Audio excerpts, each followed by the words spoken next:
Les huiles essentielles sont des principes actifs qui fonctionnent. Point. Parce qu'on a des études, alors pas tous, pas dans toutes les formulations, pas tous les produits, il faut savoir les choisir, il faut savoir les doser, il faut savoir les adapter au cas.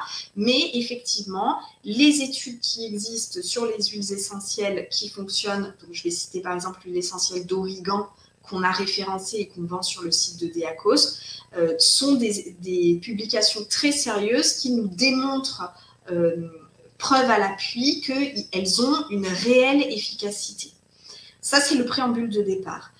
Sous préambule de départ, enfin, il y en a deux, les huiles essentielles ne fonctionnent que sur la composante infectieuse, donc qu'elle soit bactérienne ou qu'elle soit fongique. Là, en l'occurrence, on parle pour la vessie, donc on parle de bactérienne, mais si on était sur une problématique de mycose ou de vaginose, de mycose, pardon, on pourrait parler de la problématique aussi fongique. Donc, elles ont une action, mais qui est une action SID, une action quick. Je tue le pathogène, ou en tout cas, je travaille contre le pathogène. Elles n'ont pas d'action anti-inflammatoire. Les huiles essentielles n'ont pas d'action anti-inflammatoire. Ça, c'est important de le préciser. Au niveau urogénital, hein, moi, je reste dans mon domaine, donc au niveau urogénital, elles n'ont pas d'action anti-inflammatoire.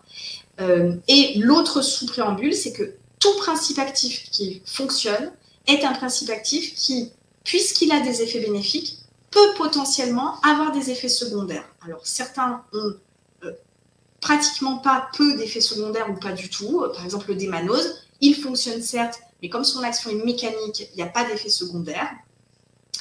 Mais là, en l'occurrence, sur les huiles essentielles, l'action est une action chimique.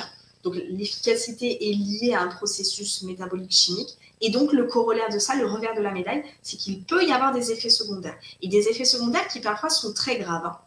Donc, consigne numéro 1, j'arrive au bout de mon raisonnement, consigne numéro 1 avec les huiles essentielles, idéalement, ne jamais s'improviser, ne jamais les utiliser sans avoir reçu un conseil préalable. Et un conseil préalable, ce n'est pas simplement un conseil de quelqu'un qui vend des huiles essentielles et qui vous dit « Ah oui, prenez ça ». C'est le conseil de quelqu'un qui va s'être intéressé à votre cas, qui va avoir pris quelques informations sur vos antécédents, sur votre historique, qui va avoir eu la précaution de vous poser la question de savoir si vous souffrez d'allergie, si vous souffrez d'asthme, si vous avez des problèmes dermatologiques et d'autres problèmes de santé, pour avoir un petit peu un cadre général de votre situation. Si vous prenez d'autres médicaments, si vous êtes en situation de grossesse, de recherche de grossesse, d'allaitement, de préménopause, de ménopause, parce que tout ça, c'est très important pour mettre en place éventuellement l'emploi d'huiles essentielles. Donc, si vous n'avez pas reçu ce type d'attention avant d'avoir le conseil, je vous conseille d'être prudente. Ça, c'est la première des choses.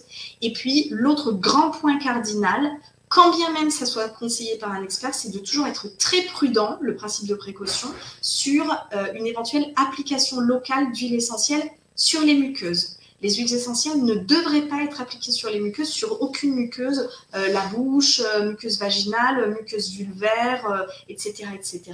Pour la prise orale, il faut que les huiles essentielles soient dans des formulations qui vous permettent de protéger votre estomac, de protéger vos voies digestives. Tout ça, c'est très important.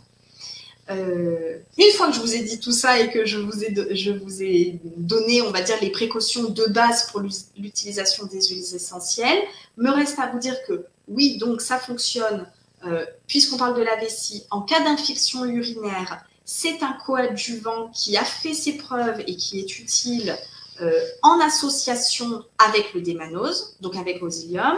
Sur le site de Deakos, d'ailleurs, vous trouvez une solution qui s'appelle cystite aiguë.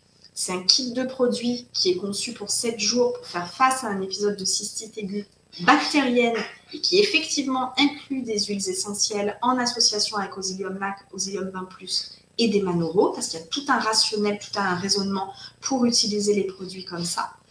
Donc effectivement, ça fonctionne, ça ne fonctionne pas seul, il faut que ça soit coadjuvé dans le contexte d'une stratégie plus globale.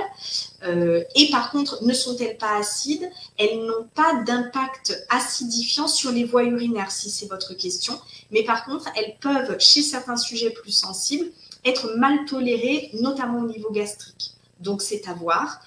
Et puis, dernière information sur les huiles essentielles, notamment sur l'origan, il y a parmi les effets secondaires un risque d'hépatotoxicité.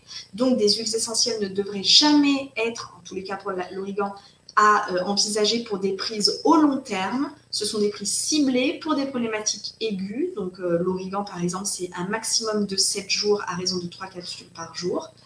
Et puis ensuite, on s'arrête, absolument. Donc, pas de prise prolongée et pas de prise trop répétée.